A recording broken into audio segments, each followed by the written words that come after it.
5 సంవత్సరాల్లో ఏదో జరగబోతుంది. నేను ప్రవచనాత్మకంగా చెప్తున్నాను. 5 more years left. Something's going to happen. Humanity start అయ్యి 6,000 years అయింది. ఆదాము సమయం మొదలుకొని ఇప్పటి వరకు. God created 7 days. 6 రోజులు కష్టపడాలి, 7వ దినమున విశ్రాంతి తీసుకోవాలి. దేవుడు వాక్యం రాస్తుంటది, ఒక దినము 1000 సంవత్సరాలు. 1995 years అయింది యేసుప్రభు వారు చనిపోయి. I'm preaching very ప్రొఫెటిక్లీ.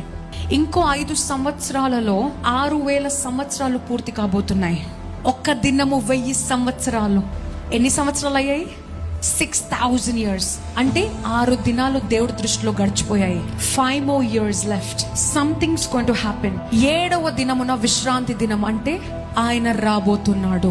7,000th year, 7th day ఆయన రాబోతున్నాడు. నాకు చాలా ప్రేరేపణ కలిగి దేవుడు మాట్లాడి చెప్పమన్నప్పుడు I'm preaching this topic. Something is going to happen.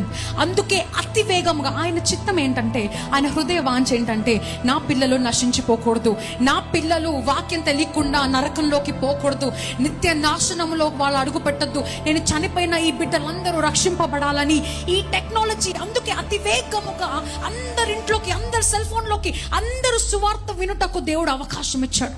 Because ఒక్కసారి మరణించిన తర్వాత there is no way you can repent.